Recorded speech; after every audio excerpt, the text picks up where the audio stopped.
반갑습니다, 여러분. 오늘 하나님께서 저와 여러분에게 주시는 말씀은 레위기 14장 10절에서 23절 말씀입니다. 제가 대신 봉독해 드릴게요. 이스라엘 자손 중에 그의 어머니가 이스라엘 여인이요 그의 아버지는 애굽 사람인 어떤 사람이 나가서 한 이스라엘 사람과 진영 중에 싸우다가 그 이름 이스라엘 여인의 아들이 여호와의 이름을 모독하며 저주함으로 무리가 끌고 모세에게로 가니라.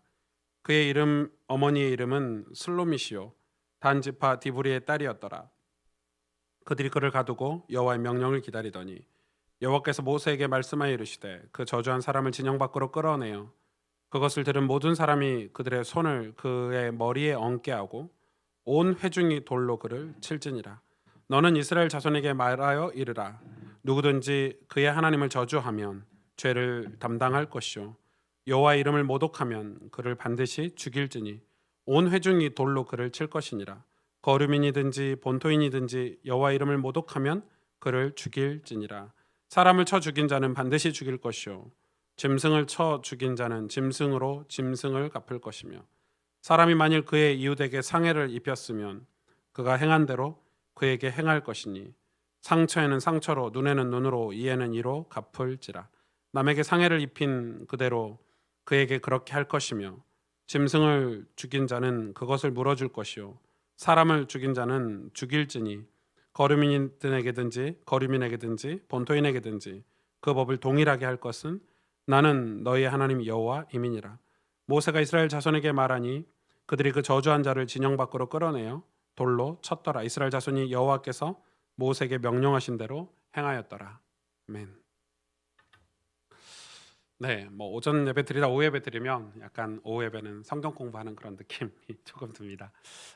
분위기가 많이 다르고 그래서 지금 뭐 코로나 때문에 어제 오후에 이제 국가에서 그 정부에서 지침이 이제 내려오기를 이렇게 이 모임을 하되 모임을 할 수는 있지만 그 마스크를 벗는 거를 하지 말라 이렇게 해서 저희가 이제 오전에 성가대도 저희가 취소를 했고 앞에 찬양팀들 연습할 때 마스크를 벗고 해야 되기 때문에 그런 것도 이제 급하게 어젯밤에 이제 결정해서 조금 진행을 하고 또 점심 때 교회에서 식사하는 부분도 저희가 조절해서 오전 예배 오신 분들은 이렇게 김밥 나눠드려서 집에 가서 가시는 길에 드시도록 그렇게 조치를 취했습니다.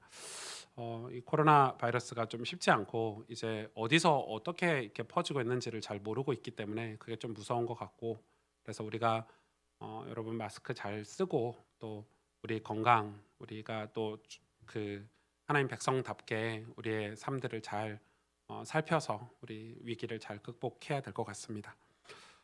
오늘 죽어야 삽니다라는 이 제목으로 말씀을 좀 나누겠는데 오늘 그 등잔불과 그 다음에 떡에 관해서 진설병에 관해서 설교가 끝나고 나서 갑자기 한 사건이 벌어지는 장면이에요. 이 사건이 벌어지는 장면인데 그 사건을 통해서 하나님이 새로운 이스라엘 공동체 법을 이렇게 주시는 그런 장면인데 이거 굉장히 좀 중요하고요. 보통 이 설교를 이렇게 잘 안 하고 패스하시는 경우가 많은데 이 설교가 레위기 전반적인 이해를 돕는데 가장 중요한 본문이 아닌가 저는 개인적으로 역으로 그렇게 생각을 하는 그런 본문입니다. 오늘 말씀 굉장히 그래서 중요하고요. 신앙은 이 신앙생활을 하다 보면 한 세 가지 과정은 꼭 거치는 것 같아요. 이게 제가 뭐 세 단계다 이렇게도 생각할 수 있는데 단계면 1단계 다음에 2단계, 2단계 다음에 3단계 이러면은 1, 2단계가 마치 그 없어져야 될 것들이라고 생각이 될 수 있는데 그런 건 아니고 과정인 것 같아요. 신앙생활을 하다가 내가 어떤 과정을 마주하게 되는 과정인데 그래서 한 세 단계 정도, 세 과정 정도가 있지 않나.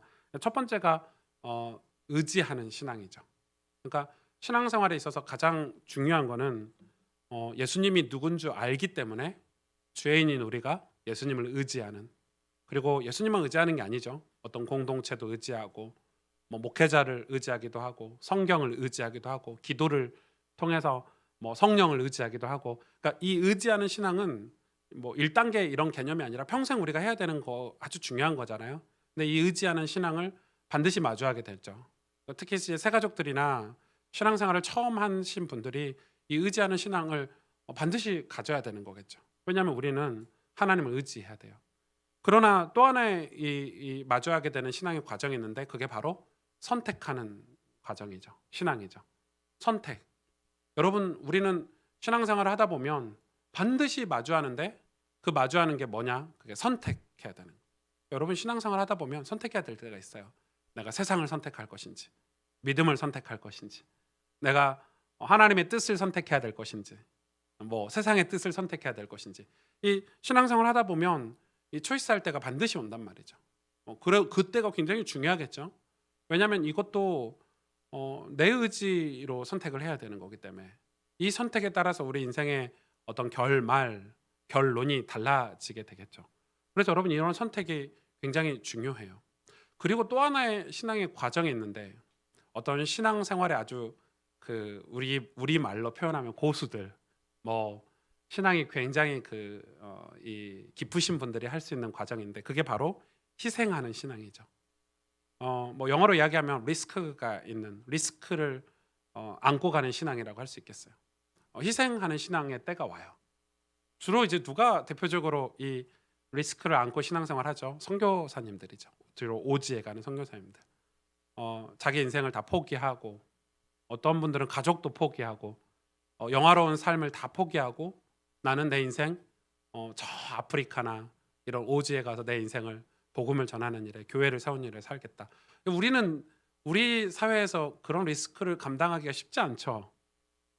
내가 대기업 회장님 아들이야. 그래서 이 기업을 물려받을 기회가 있는데 나 이거 물려받지 않고 나 이 복음 전하는 이 선교사로 가겠다. 뭐 이런 거, 이런 리스크죠.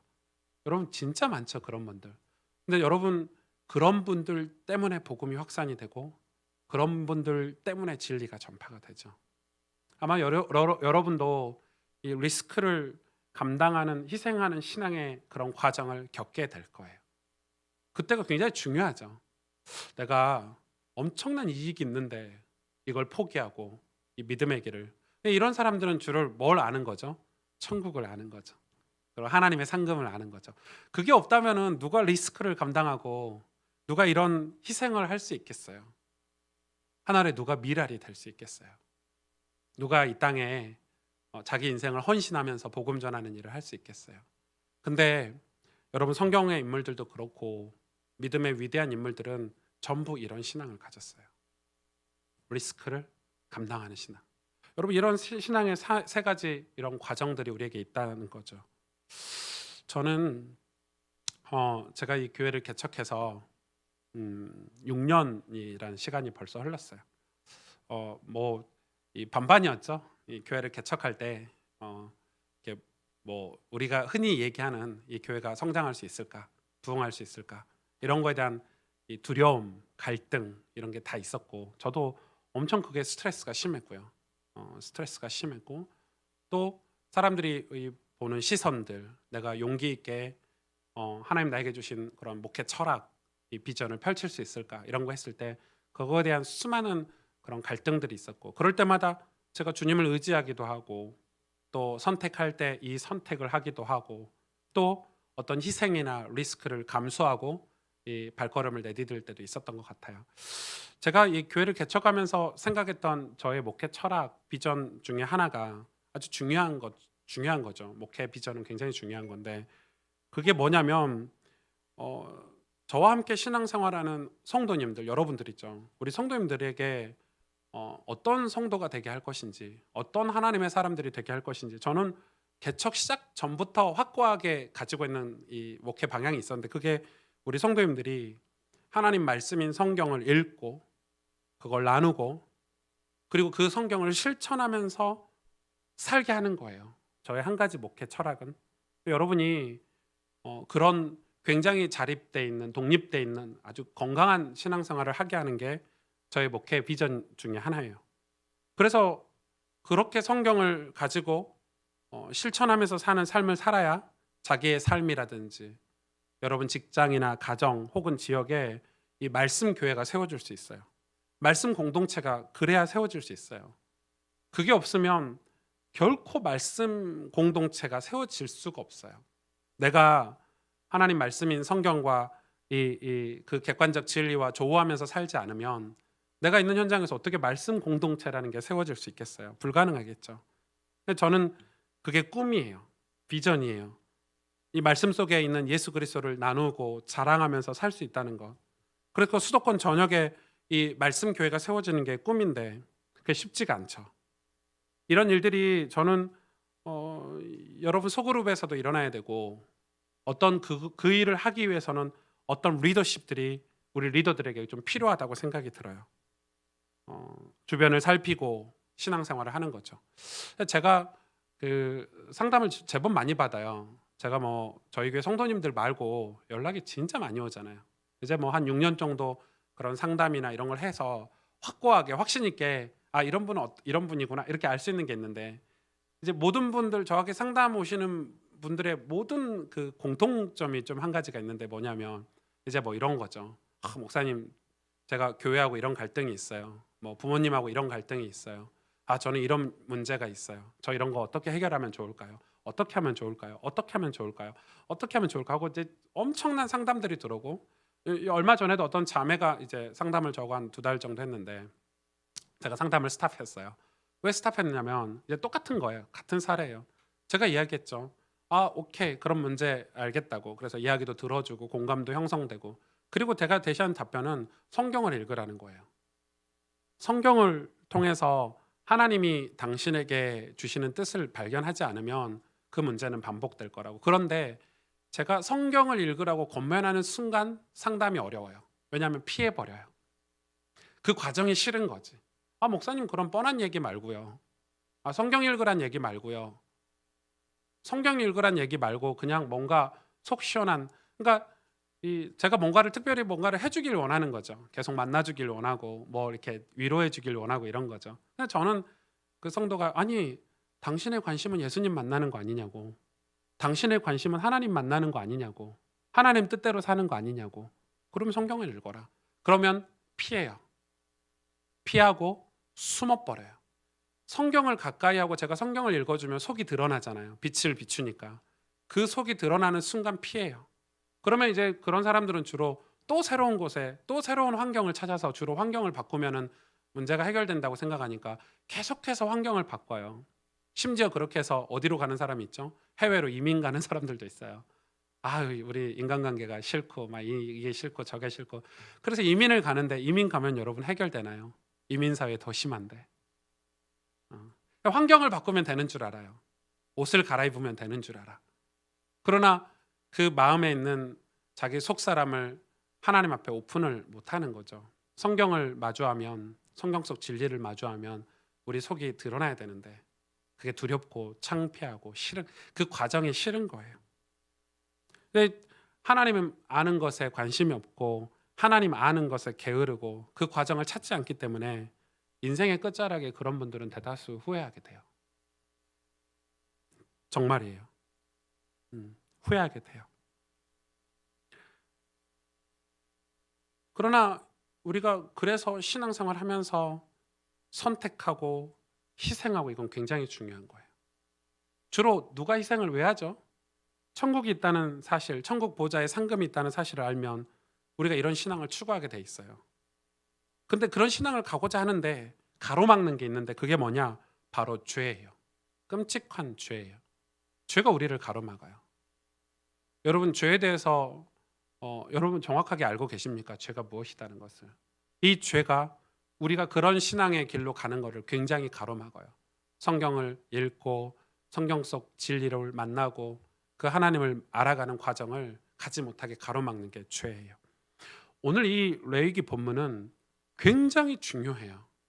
어마어마하게 중요해요. 자, 오늘 무슨 내용이냐면 갑자기 하나님이 등잔불과 뭐 진설할 떡 얘기하시다가 한 사건을 얘기하는데 슬로밋이라는 사람의 이 단지파 사람이죠. 디브리의 딸, 정확하게 누군지를 살피죠. 그 슬로밋이라는 여인의 아들이 이 다툰 거예요. 싸운 거예요. 싸울 수 있죠. 여러분 사람은 싸울 수가 있어요. 근데 그 다투다가 감정이 격해졌는지 어땠는지 모르지만 어떻게 됐죠? 이 하나님을 모독했어요. 하나님 모독까지만 했으면 좀 생명은 부시했을 수 있을지 모르겠는데 하나님 모독하고 나중에는 하나님을 저주했어요. 좀 심각한 문제죠. 그거를 오늘 성경이 조명하고 있어요. 근데 이게 왜 이러냐면 저도 이제 싸움이라는 걸 해보잖아요. 저는 외부 사람하고 싸운 적은 없어요. 주로 이제 저는 와이프하고 많이 싸우는데 요즘은 안 싸우죠. 결혼이라는 걸 하면 부부끼리 서로 그 기싸움이라는 걸 해요. 기본적으로 막 팍 싸워요. 얼마 싸우는지 몰라요. 칼로 물베기라고 하는데 가끔은 그 물베기가 안 될 때도 있어요. 그러니까 막 진짜 싸울 때가 있어요. 싸우면은 막 옛날 거 다 나와요. 막 연애 시절 했던 얘기, 막 서운한 거, 뭐 과거 상처. 그러면 이제 기분이 나쁘면 이 싸움이 커지는 경우는 주로 상대방의 어떤 자존심 같은 걸 건드려요. 너는 너네 엄마하고 똑같다, 뭐 이런 얘기하면 기분 엄청 나빠요. 진짜 똑같거든. 그러니까 기분이 나빠. 그러니까 뭐 그런 거, 너는 뭐 이런 이 뭔가 인격적인 어떤 거를 자극하면 이제 싸움이 이제 막 감정이 폭발해가지고 막 싸우죠. 그러면 사실은 마음에도 없는 얘기를 그때 해요. 그냥 막 옛날 얘기 끄집어가지고 얘기하고. 여러분, 그래서 이 부부싸움이 커지는 거예요. 그래서 제가 생각했어요. 이 싸움은 끝이 없구나. 이 싸움은 이 결론이 없구나. 이 싸움은 그래서 빨리 한 사람이 포기를 해야 돼요. 부부 아직 안 되셔서 이 부부싸움이 얼마나 큰 싸움인지, 그래서 부부싸움을 전쟁이라고 하잖아요.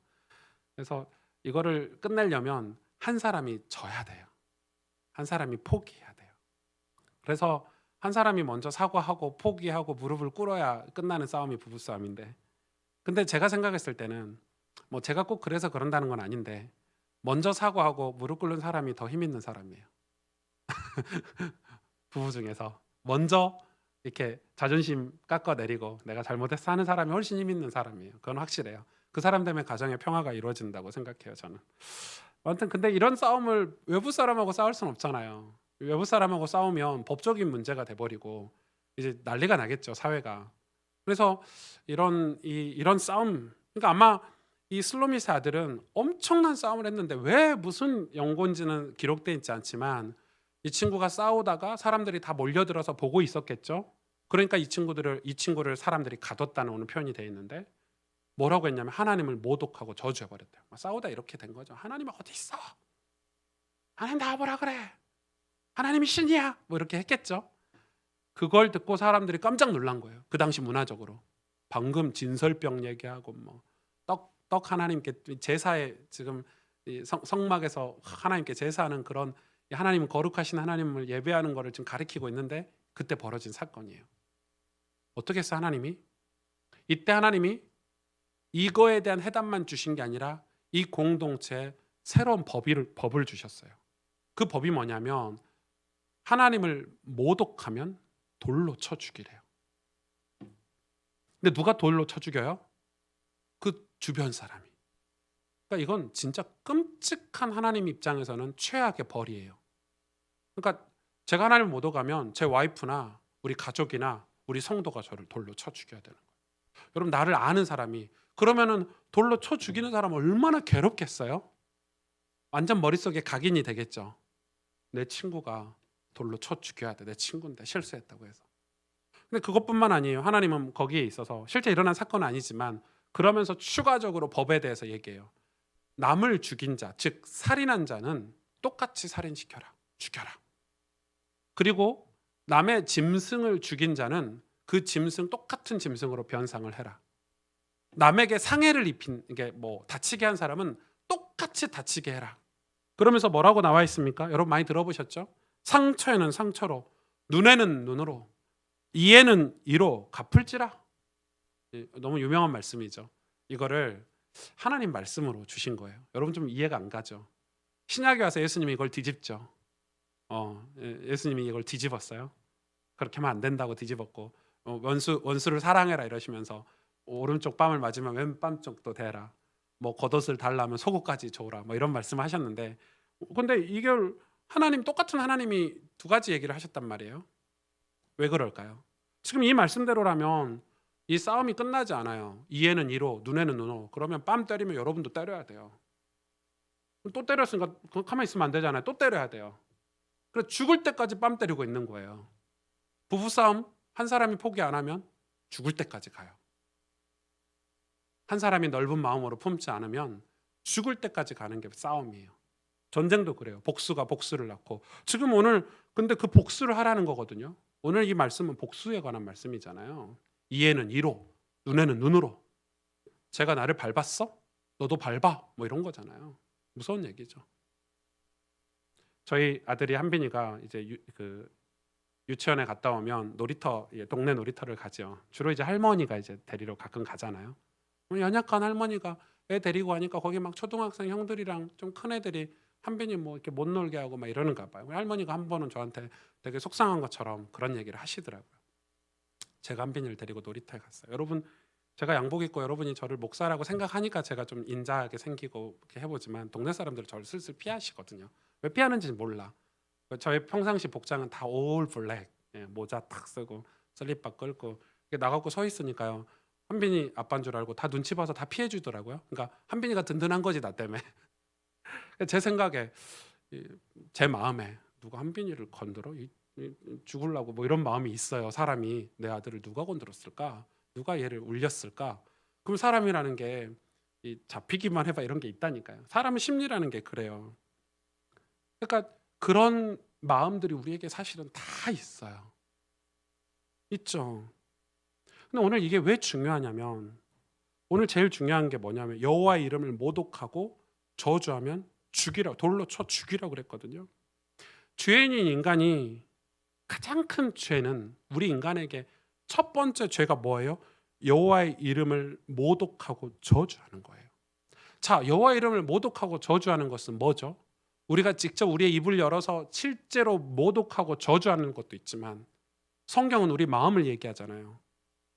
우리 마음에 하나님을 제외하고 하나님을 무시하고 경멸하고 하나님을 모독하고 저주하는 것. 다시 말해서 여러분 이게 무슨 죄예요? 우리가 흔히 알고 있는 원죄죠. 아담과 하와가 지었던 죄죠. 하나님을 무시한 죄. 창조주시고 만왕의 왕이시고 우리를 창조하신, 우리를 구원하실 주님이신데 그 하나님을 모독한, 그의 이름을 모독하고 저주한 죄. 이건 엄청난 거죠. 엄청난 죄죠. 성경에서 이 죄를 어떻게 다루셨어요? 하나님이 사사시대에, 그러니까 다음 세대죠. 복음을 알고 그 다음 세대에 여호와의 이름을 알지 못하는 세대가 나왔어요. 어떻게 됐어요? 하나님이 모든 재앙, 저주를 거기다 쏟아부으셨어요. 그러니까 이걸 엄청난 죄라고 지금 성경은 설명하고 있는 거예요. 사실은 이 하나님의 이름을 모독하고 저주하는 것, 즉 하나님을 외면하고 사는 거기서 뭐가 오죠? 다른 사람을 죽이는, 다른 사람의 상해를 입히고 다른 사람의 물건을 빼앗고 괴롭히는 자범죄가 나오는 거죠. 오늘 그 똑같은 죄를 설명을 하고 있는 거예요. 내가 다른 사람을 어떻게 죽일 수가 있어요? 왜 죽이죠, 다른 사람을? 하나님 앞에서 살지 않기 때문에.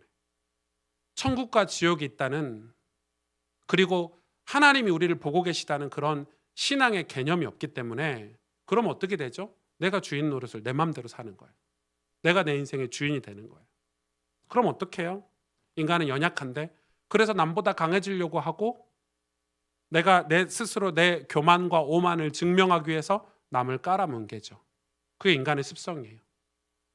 근데 그게 실제로 죽이지 않을 뿐이지, 여러분 인류 역사상 수많은 전쟁들, 얼마나 많은 사람들을 희생시키고 죽인 것들, 전부 다 그런 어떤 하나님 없는 상태의 삶에서 나오는 범죄들이잖아요. 그래서 살인한 것은 너도 똑같이 죽어야 돼. 하나님이 거기다 얘기를 하시는 거예요. 제가 이번 주에 한 사건을 보고 경악했어요. 여러분 보셨겠지만 제가 지난 5년간 서울에 와서 뉴스를 통해서 본 범죄 중에 가장 악질이라고 생각하는 범죄예요. 9살짜리 아이를 계모가 캐리어에서 죽인 거. 여러분 이게 그냥 차라리 칼로 찔러 죽이든지 목 졸라 죽이든지 어디 바위 같은 데 데려가서 떨어뜨려 죽이는 건 차라리 나아. 비교를 하자면 이 계모가 이 아이를 얼마나 괴롭혔는지 들어보실래요?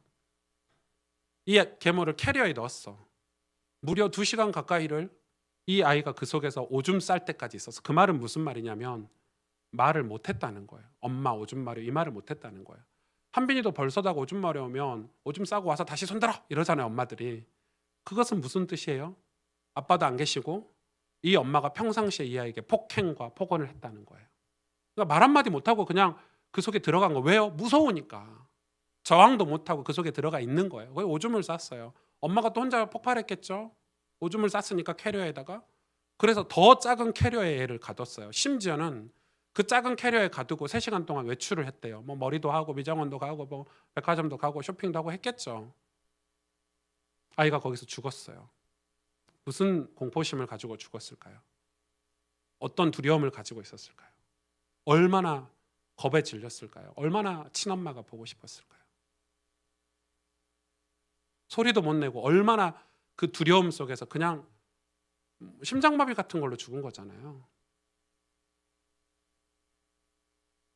진짜 전 천안에 찾아가고 싶더라고요. 그 여자 얼굴 좀 보고 싶어가지고. 제가 그 순간에 기사 보는 순간에 저런 여자는 똑같이 캐리어에 가둬가지고 캐리어 들어가지도 않겠던데 캐리어 가둬가지고 어디 바다에다가 이제 띄어놔야 된다고. 이제 못된 생각이죠. 순간 욱해가지고 제 눈물이 나더라고. 그 아이가 살아 있으면 좋겠다. 병원에 갔으니까 살면 좀 도와주고 싶다. 연락처라도 알아서 이 아이를 좀 케어해주고 싶다. 이런 마음이 있었는데 끝내 죽었더라고요. 하나님의 이름을 모독하고 저주하며 이런 삶을 살 수밖에 없는 거예요. 우리는요. 그런데 여러분, 그 여자를 우리가 진짜 나쁜 이렇게 손가락질하지만 사실 우리도 비슷해요. 우리는 안 그런가요? 크고 크기만 다를 뿐이지 우리 마음은 안 그런가요? 내가 최고이기 때문에 영적인 눈이 어두워지고 교만해서 내 자신을 살리기 위해서, 다시 말해서 내가 살아있다라는 증명을 그런 식으로 하는 거예요. 그게 작게는 그런 거지만 크게는 전쟁 같은 거잖아요. 내 이름을 내기 위해서 다른 사람을 짓밟고 억압하고 죽이고 빼앗기고, 그게 살인이죠. 제가 미국에 있는 선교사 친구하고 전화통화를 자주 하는데 미국에 지금 인종차별 문제가 심각하죠. 여러분, 우리는 조금 제대로 잘 봐야 돼요. 저는 한국 사람이 한국 정서를 가지고 그거에 동참해가지고 뭐 이렇게 인종차별 SNS에 막 올리고 하던데 되게 웃겼어요. 이분들이 미국 문화를 알고 이렇게 함부로 올리나? 이런 생각이 들더라고요. 제 친구 당장 하는 말이 그러잖아요. 일단 첫 번째 팩트는 그 사람이 위조 지폐를 사용했다는 거예요. 여러분, 위조 지폐는 미국에서 가장 큰 범죄 중에 하나예요. 가장 큰 범죄 중에 하나, 중범죄예요. 위조 지폐는 엄청나게 악질의 범죄예요. 물론 그 경관이 그 사람을 죽인 거에 대한 안타까움이 있지만, 근데 그것까지는 괜찮았어. 그러면 뭐 그 경찰이 살인죄를 저질렀으니까 대가를 치르겠죠. 진짜 아이러니한 건 뭔지 아세요? 흑인들이 인종차별을 당해서 인종차별을 평생 당해왔잖아요. 근데 그 흑인들이 가장 심한 인종차별을 또 해요. 누구에게요? 동양인에게. 그러니까 이게 정의라는 것은 한 파트의 정의지만 그 정의를 이용해서 남을 또 괴롭히는. 그래서 당장 지난주만 해도 한국 이 상점들 다 부셔지고 약탈해가고 빼앗기고 죽이고 강도짓하고, 한인들이 미국에서 사망 사건이 이 총기 사망 사건이 있는데 거의 100% 흑인이 다 죽인 거래요. 웃기죠? 아이러니하죠. 여러분, 진리라는 건 없어요. 여러분, 다 그런 거예요. 정의를 이용해서 남을 괴롭히는 것, 진리를 이용해서 내 이익을 쟁취하는 것, 그게 세상이에요. 그러니까 세상 도덕법은 계속해서 그 도덕법은 악용이 되기 때문에.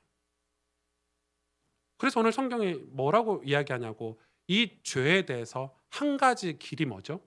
이 죄에 대한 한 가지 결과, 끝낼 수 있는 방법이 뭐라고요? 죽음이라고요. 이 죄를 끝낼 수 있는 방법은 죽음이에요. 죽으면 끝나는 거예요. 죽음으로 끝내는 거예요. 살인죄 어떻게 끝내야 돼요? 네가 죽어야 돼. 만약에 네가 얘를 살인했으면 하나님은 아시는 거죠. 이 악함이 얼마나 무서운지. 내가 이 사람을 죽였으면 이 사람 가족들이 가만히 있겠어요? 또 죽이겠죠. 그래, 전쟁이라는 게 벌어지는 거예요. 죽이고 죽고. 그래서 하나님은 아예 법을 처음부터 아주 초강력한 법을 만들어 놓으셨어요. 네가 얘를 죽였어? 너도 똑같이 죽어. 하나님의 이름을 모독해? 하나님의 이름을 모독한 걸 그냥 두면 어떻게 되겠죠? 사사시대가 돼요. 어둠의 시대가 돼요. 그러면 그 어둠의 시대 때는 완전히 심각한 범죄들이 일어나겠죠. 실제로 이런 공동체가 오늘 이 말씀 민수기에도 있고 레위기에도 있고 출애굽기에도 있고 신명기에도 있는 이 말씀이 이 법이 그 전에는 이 법이 있었다는 말이 없었다는 말이요? 없었어요.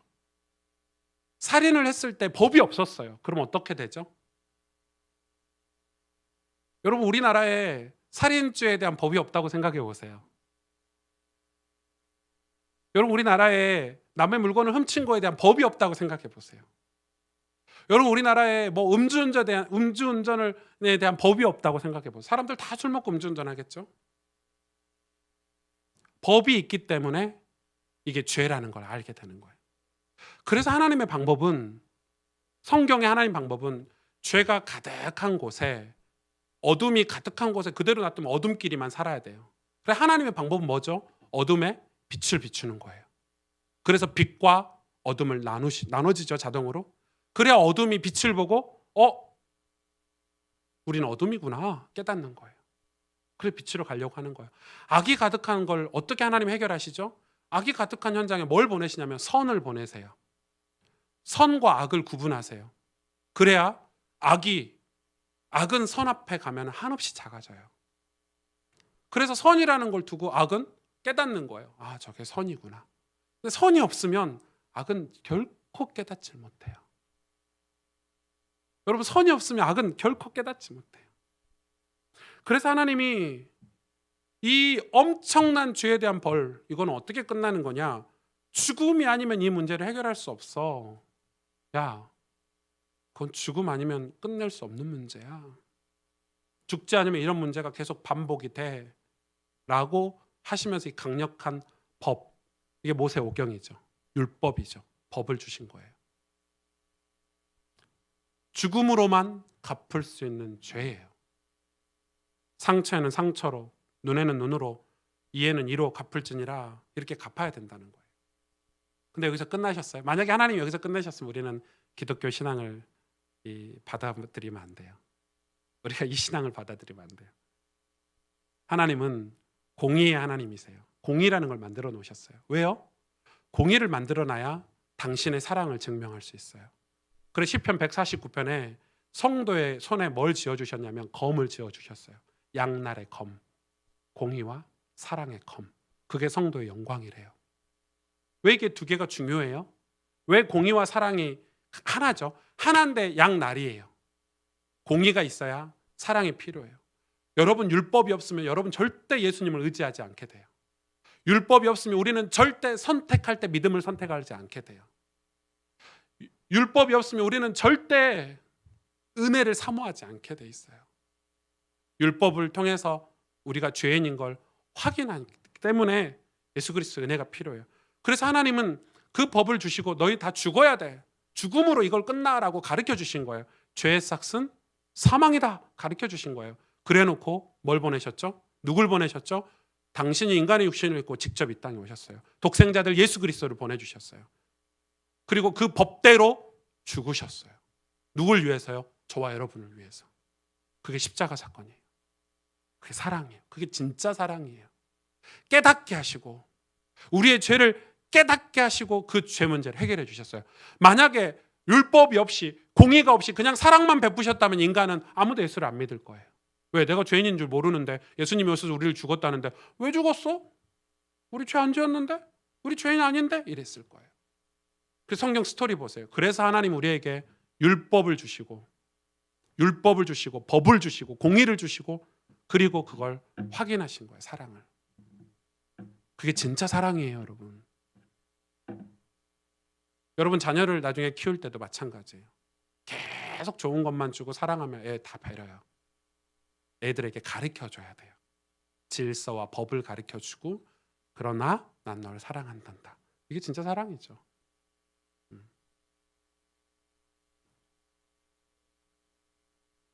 하나님은 그 방법을 우리에게 살 길을 열어놓으신 거예요.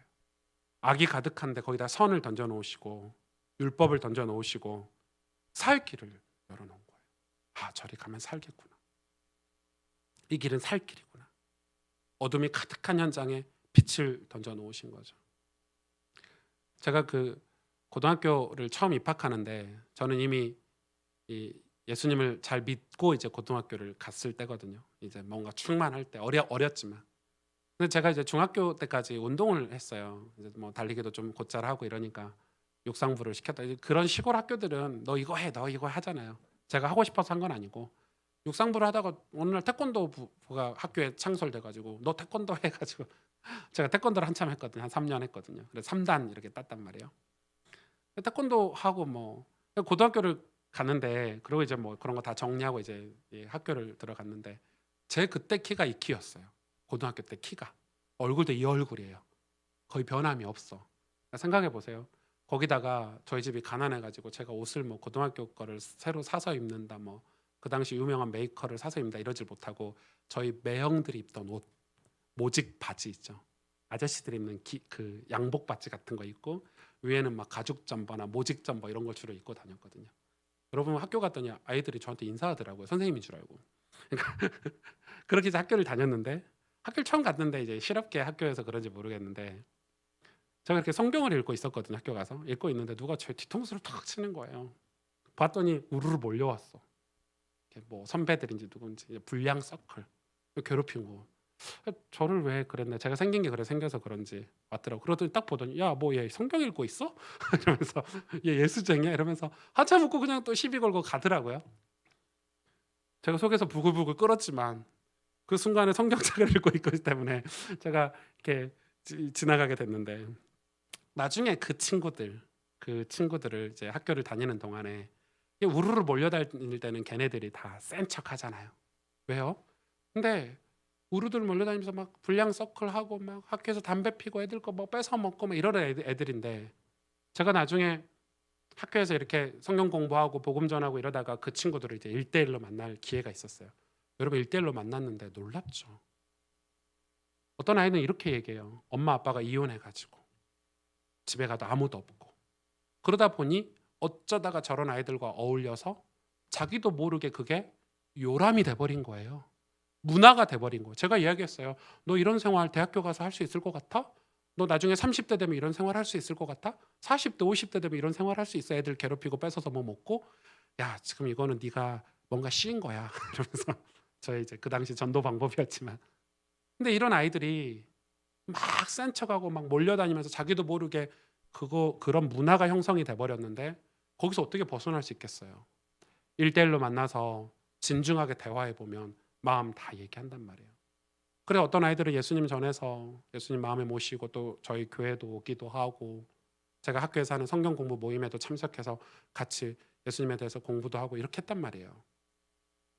여러분 이게 사람들은 그래요.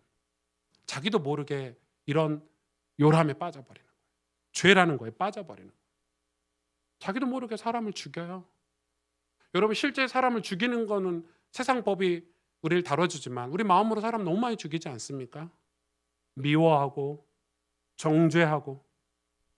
한국 교회가 진짜 타락했다는 증거는 한국 교회가 사람들을 정죄해요. 미워하고 정죄하고 비교하고 하찮게 여기고. 자기는 그건 뭐죠? 내가 잘났다는 거예요. 그 배후에는 내가 최고라는 거예요. 하나님이 없어요.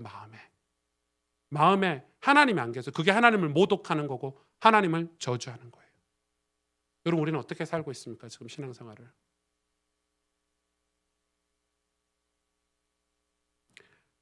하나님 우리에게 살 길을 열어주신 거예요. 그게 율법이에요. 법을 주셨어요. 강력한 법이에요. 왜 법이 강력하죠? 죄가 그만큼 강력해요. 이 죄는 죽음으로밖에 끝나지 않는 거예요. 그래서 법도 죽음이잖아요. 하나님 모독해? 죽어. 돌로 쳐 죽여. 진영 밖으로. 구원도 못 받아요. 사람을 죽였어? 너도 죽어야 돼. 그렇게 똑같이. 이에는 이, 눈에는 눈. 그래 놓고 하나님은 당신이 그 법대로 죽으시고 우리에게 살 길을 은혜의 복음을. 그래서 예수님은 신약에 와서 완전 다른 얘기를 하세요. 우리 보고. 죄는 이렇게 여러분 무서워요. 그래서 신앙의 본질은 죄인인 내가 죽는 거예요. 죄인인 내가 죽는 거예요. 그런데 여러분 내가 그냥 내 의지로 나를 죽여야지 이거는 종교 생활이에요.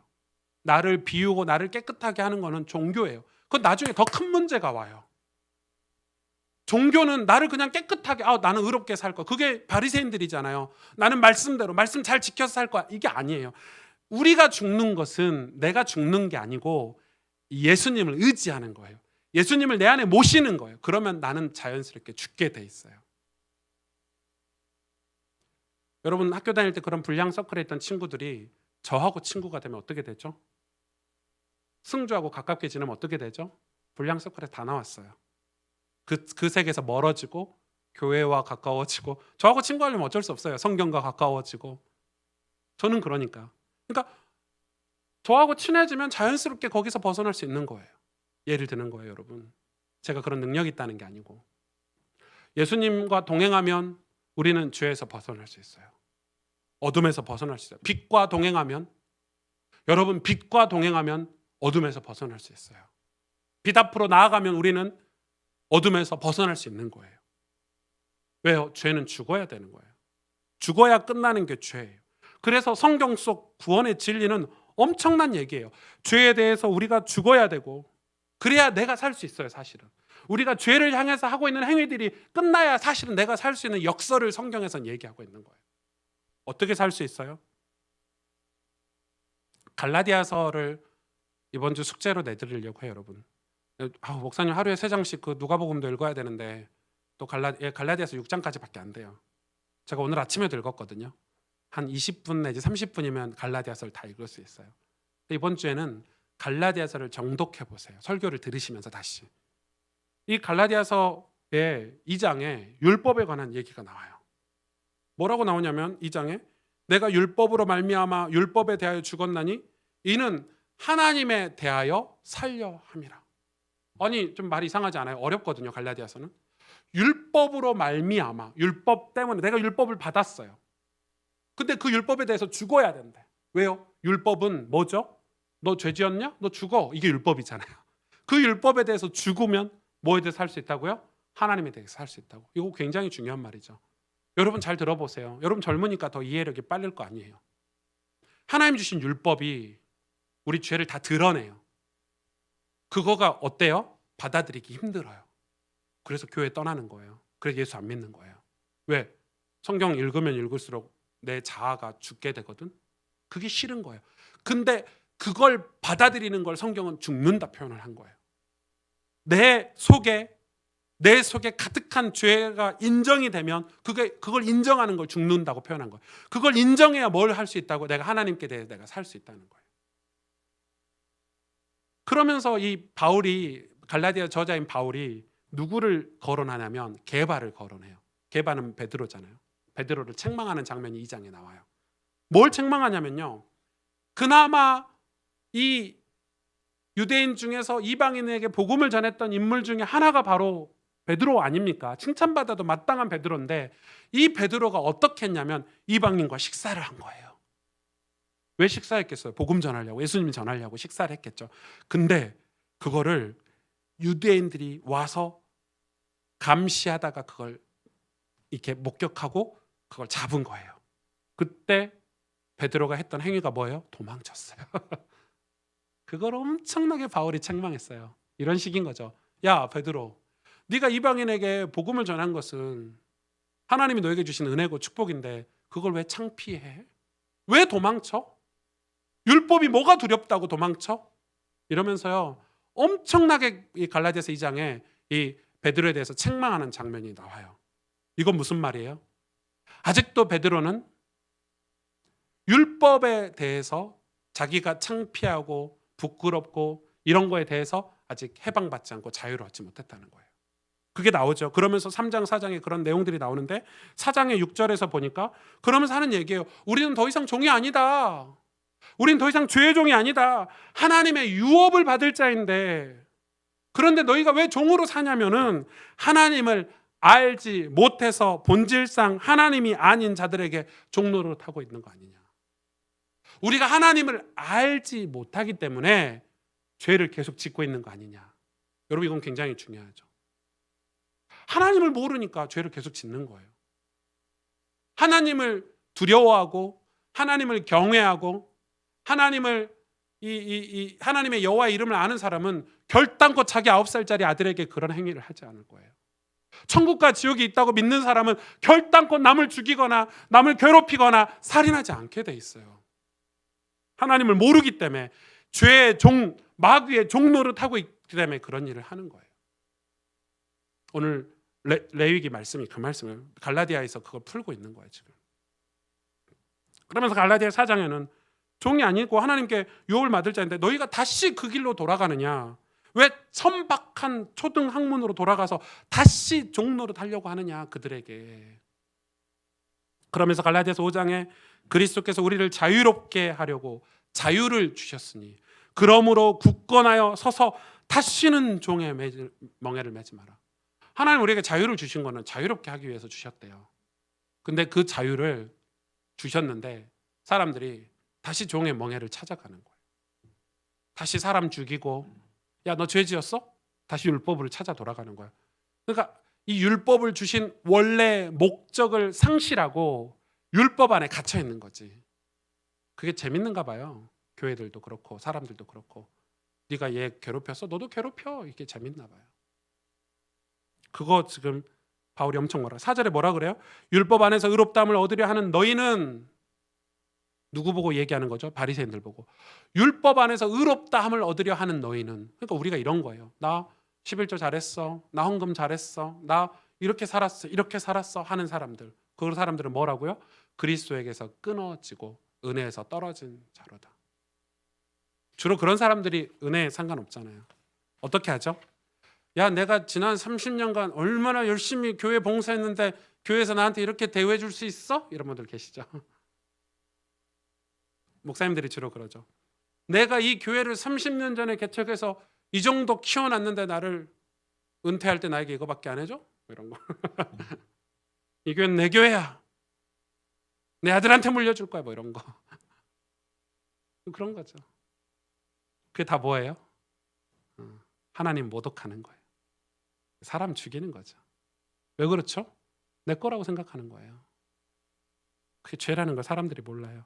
그러면서 얘기해요. 적은 누룩이 온 덩이에 퍼지느니라. 죄가 삽시간에 온 덩어리에 퍼지는 거예요. 그러면서 얘기하죠. 형제들아 너희가 자유를 위하여 부르심을 입었으나 그러나 그 자유로 육체의 기회를 삼지 말아라. 육체의 기회를 삼지 말아라. 자유로 하나님 주신 그리스도의 복음으로 우리가 자유함을 입었는데 그걸 육체의 기회로 삼지 말아라. 그러면서 오직 사랑으로 서로 종노릇하라. 온 율법은 내 이웃을 사랑하기를 내 자신과 같이 하라 하심 한 말씀에서 이루어졌나니 만일 서로 물고 먹으면 피차 멸망할까 조심하라. 이게 무슨 말이에요? 여러분 보세요. 율법은 내가 너를 죽이는 거예요. 서로 율법으로 산다고 생각해 보세요. 이런 거예요. 내 속에 하나님이 없고요. 내 속에 은혜가 없고 하나님을 두려워하고 떨리는 게 없으면 어떻게 하죠? 남을 반드시 정죄하면서 살게 돼 있어요. 교회 안에 서로 정죄하는 거예요. 쟤는 맨날 예배 지각하네. 쟤는 겉모양만 보고 판단하는 거죠. 쟤는 진짜 예배 시간 맨날 졸고 저 지옥 갈 거 저 복음도 못 깨달아가지고 맨날 이렇게 얘기하는. 그럼 자기는요? 그럼 나는요? 뭐죠? 그러면서 서로 비난하고 헐뜯고 비교하고 그러면 뭐라고요? 피차 멸망할까? 그 말은 반대로 얘기해서 오늘 이야기하죠. 서로 사랑으로 종노릇하래요. 예수님의 은혜를 아는 사람, 이 율법을 통해서 십자가의 은혜를 아는 사람. 여러분 십자가가 내 속에 내 마음속에 절절한 사람은요. 남 비난 함부로 못해요. 십자가가 내 속에 그 은혜가 있는 사람은요. 어떻게 되죠? 내 이웃들에게 어떤 마음을 갖게 되죠? 십자가가 내 마음속에 내 영혼 속에 충만한 상태가 아니면 이 겉모양이 그렇게 중요하지 않다니까요. 그게 없으니까 서로 물고 먹으며 뜯으며 그렇게 사는 거예요. 다 같이 멸망하는 거예요. 육체 소욕은 성령을 거스리고 성령은 육체를 거스리나니. 그러면서 뭐라고 얘기하시냐면요. 우리가 육체가 죽는다는 이 의미, 이거는 성령이 내 안에 사신다는 의미. 마귀가 우리가 육체에 빠져 살도록 계속 누룩처럼 퍼지게 하는 거예요. 여러분 가만 보시라니까요. 서로 물고 먹고 헐뜯게 만드는 게. 그럼 다 같이 멸망하는 거잖아요. 어떤 공동체라도 그게 들어오면 끝나는 거예요. 그 공동체. 어떤 조직이라도 그런 마음이 들어오면 끝나는 거죠. 율법은 서로 멸망하게 하는 게 맞아요. 은혜로 같이, 원래 율법의 목적은 은혜로 가게 하는 게 맞지만, 그러나 진짜 율법을 받아들인 사람, 진짜 하나님의 말씀으로, 다윗과 같은 인물이죠. 하나님 말씀 앞에 서 있는 사람은 뭘 깨닫죠? 내가 죄인이구나 깨달아요. 내 속에 정한 것이 없구나 깨달아요. 뭘 찾아요? 그러면 은혜를 찾아요. 십자가를 찾아요. 그런 사람은 서로 사랑으로 종노릇하게 돼 있어요. 그래야 가족도 살릴 수 있고 내 이웃도 살릴 수 있지 않겠습니까? 이 놀라운 진리를 여러분이 깨닫기를 바랍니다. 깨닫기를 바라요. 그러면서 갈라디아서 6장에는 뭐라고 기록되어 있어요? 범죄한 자를 봐도 온유한 심령으로, 그리고 서로 짐을 지라, 이렇게 얘기하고 있어요. 범죄한 자를 봐도 온유한 심령으로 서로 짐을 지라. 그리고 뭐라고 얘기하죠? 그리스도의 법을 성취하래요. 그리스도의 법이 뭐예요? 은혜 아닙니까? 그리스도의 법은 은혜예요. 자기가 구약의 법, 죄의 싹 사망을 감당하셨기 때문에 그걸 믿는 거예요. 그리스도의 법은 은혜예요. 십자가 은혜예요. 그걸로 뭐 하라고요? 서로 짐을 지래요. 여러분, 우리가 세상에서 하나님의 백성으로 교회로 세워져야 되는데, 우리가 이걸 아는 사람은 리스크를 감당하고 신앙생활을 할 수 있는 거예요. 자존심? 미쳤다고 그 엄청난 이익을 포기하고 이 조선 땅에 와서 복음을 전했을까요? 자기의 전 재산을 다 헌금해서 이 조선 땅에 학교를 짓고 재중원이라는 병원을 짓고, 이유가 없잖아요. 왜 그렇게 할까요? 왜 그런 리스크를 감당한 신앙생활을 할까요? 뭘 알기 때문에? 십자가를 만났기 때문에. 그들 마음에 말로 닿을 수 없는 구원의 은혜가 넘쳤기 때문에. 천국이라는 것을, 하늘 보좌에서 주실 상금을 확실하게 믿었기 때문에 이건 선택의 문제가 아니고 리스크를 아예 감당하고 신앙생활을 하는 거예요.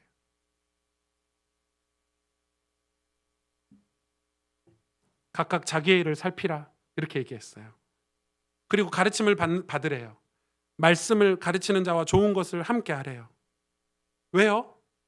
말씀을 가른 자와 좋은 것을 함께 하라는 건 뭐죠? 발전하라는 거예요. 발전. 말씀을 배우는데, 말씀을 듣는데 우리는 듣기만 해요. 한국교회 심각한 문제는 듣기만 해요. 모든 성도들이 듣기만 해요. 피드백이 없어요. 그래서 목회자들이 신방을 가는 거예요. 피드백 받으려고. 신방을 다 거부해요. 들키고 싶지 않다는 거예요. 내가 지금 말씀을 제대로 깨달았는지, 말씀대로 살고 있는지, 말씀을 받았더니 내 속에 지금 어둠이 있는지, 이거 목사님에게 들키고 싶지 않다는 거예요. 그냥 나 교회 잘 다닐게요. 헌금 잘 할게요. 터치하지 마세요. 속은 캄캄한데, 어두운데. 그래서 세상에 우리가 교회가 되지 못하는 거예요. 모이는 건 많이 모이는데, 수천 명, 수만 명씩 모이는데 그 과정이 싫은 거예요. 그래서 매일 늘 새로운 환경을 쫓아다녀요. 이 교회 가서 그거 들킬만 하면 저 교회 가고, 저 교회 가서 그거 들킬만 하면 또 다른 교회 가고, 이제 큰 교회 가니까 터치 안 하네? 그래서 큰 교회 가고, 뭐 이러는 거예요. 내 속에 예수님과 동행하고 싶은 마음이 없는 거죠. 그게 얼마나 무섭다는 걸 잘 몰라요. 여러분, 그게 죽어야 된다는 거예요. 그게 자기예요. 말씀 앞에 우리를 조명하고 성경 속의 진리와 조우에서 내 속에 어둠을 봐야 돼요. 그거 죽어야 돼요. 근데 우리가 죽일 수 있어요? 율법적으로, 종교적으로 죽일 수 있어요? 못 죽여요. 예수님 그 십자가가 우리 마음속에 들어와야 돼요. 근데 마귀가 그걸 못하게 하는 거예요. 마귀가. 자기의 육체를 위하여 심는 자는 육체로부터 썩어질 것을 거두고, 성령을 위하여 심는 자는 성령으로부터 영생을 거두리라. 우리가 선을 행하되 낙심하지 말지니 포기하지 아니하면 때가 이르매 거두리라. 그러므로 우리는 기회 있는 대로 모든 이에게 착한 일을 하되 더욱 믿음의 가정들에 할지어다. 아멘. 우리가 죽는 것은 그리스도의 법대로 산다는 말이에요. 그리스도의 법은 은혜예요. 바울은 이 은혜에 대해서 항상 살아 있었어요. 죄에 대해서는 항상 죽어 있었고요. 무관심했다는 거죠. 우리의 감각이, 우리의 감정이 뭐에 대해서 살아 있어야 되냐면 은혜에 대해서 살아 있어야 되는 거예요. 여러분이 신앙생활을 하다가 세상에서 살다가 뭔가 기분 나쁜 일이 생기거나 내 마음속에 악한 마음이 생기거나 내 마음속에 누군가가 미운 마음이 생기거나 죽이고 싶은 마음이 생기면 그때 우리의 감각이 뭐에 대해서 살아있어야 되냐면 십자가 보혈의 은혜에 대해서 살아있어야 된다는 거예요. 여러분, 뭔가 큰 삶의 위기가 왔을 때, 여러분 인생에 뭔가 큰 충격이 왔을 때 우리가 죄에 대해서 감각이 살아있으면 우린 죄로 가버려요. 그러나 평소에 은혜에 대해서 감각이 살아있으면 우리는 은혜를 찾게 돼 있어요. 은혜의 보좌 앞으로 가게 돼 있어요. 그게 경건의 힘이에요. 그래서 은혜 앞으로 가야 우리는 살아요. 하나님 우리에게 문제를 줬을 때는 그거 솔직히 사인이잖아요. 나 너 만나고 싶어, 사인이잖아요. 나 너 변화시켜주고 싶어, 그게 하나님 사인인데, 우리는 그 문제가 왔을 때 우리가 살아있으면, 육체를 위해서 썩어질 것을 위해서 살면 우리는 그 사인을 듣지 못하는 거예요.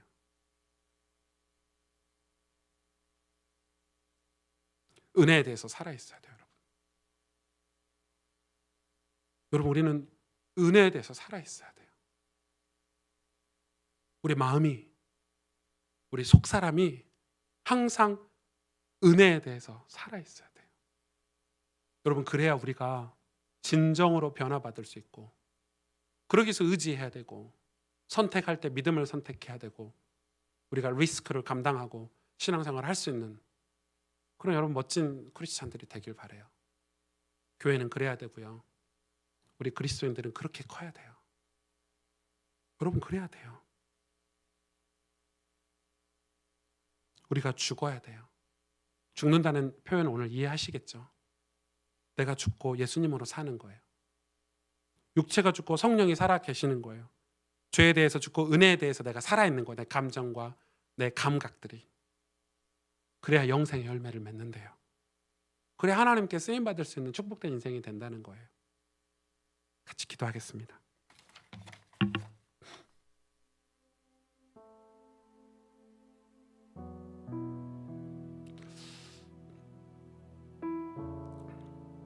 우리가 날마다 죽기를 이 시간 기도합시다. 내가 죽어야 산다고 성경은 역설적으로 얘기합니다. 그러나 막상 우리는 우리를 죽일 수가 없습니다.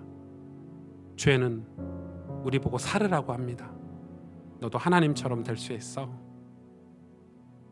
네 마음대로 살 수 있어. 이렇게 유혹합니다. 그래서 하나님 우리에게 율법을 주셨습니다. 넌 그렇게 살면 죽어. 그렇게 살면 어둠이 돼. 그렇게 살면 범죄가 돼. 그렇게 살면 끝없는 고통이 반복이 돼. 그래서 우리에게 죄의 싹은 사망이라는 법을 주신 것입니다. 그리고 주님이 그 죄값을 다 담당하셨습니다. 우리 대신 십자가에 죽으신 것입니다. 어린 양의 보혈의 피를 흘리시고, 그래서 신약에 와서는 우리 보고 의인이 되라고 하지 아니하시고 진짜 의이신 예수님을 모시고 그분과 동행하라고 가르쳐주고 있습니다. 죽는다는 표현은 예수님께 대해서 살아있으라는 표현입니다. 나를 의지하지 말고 예수님을 의지하라는 것입니다. 죄를 바라보고 살지 말고 죄에 대해서는 죽어버리고 은혜에 대해서 살아있으라고 말하고 계십니다. 육체에 대해서는 죽어있고 성령에 대해서 살아있으라고 말하고 계십니다. 내가 죽어야 살 수 있습니다. 하나님의 이 깊고 높은 이 가르침, 우리를 향한 이 축복의 메시지를 두고 오늘 주님, 정말로 우리가 주님을 의지하고 정말 예수님께 대해서 살아있는 그런 신앙이 되길 원합니다. 은혜를 사모하는 그런 신앙이 되길 원합니다. 그래서 이 세상 속에서 어둠이 가득하고 죄악이 관영한 이 세상 속에서 하나님의 교회로 말씀 공동체를 이룰 수 있는 그런 리더십이 있는 자로 하나님 우리를 사용하여 주옵소서. 우리 함께 하나님 앞에 마음 담아서 기도하겠습니다. 하나님 감사합니다. 주님 성령으로 역사하시고 함께 해주시기를 원합니다. 하나님 우리가 죽어야 사는 것을 알게 하신 주님 감사합니다. 우리는 내가 죽지 않고 남을 죽이려고 하고 나는 영원히 살 것처럼 교만하고 오만하고 대신 남을 죽이고 살았습니다. 하나님 앞에 죄인임을 고백합니다. 내 죄를 회개합니다. 정말 이제는 은혜에 대해 살아있기를 원합니다. 하나님 앞에 살아있기를 원합니다. 우리가 정말 신앙생활을 제대로 하기를 원합니다. 하나님 우리의 모든 하나님이 그냥하고 부패한 마음을 하나님 회복시켜 주시고 하나님 앞에 신실한 믿음의 사람으로 세워줄 수 있도록 우리를 인도해 주시고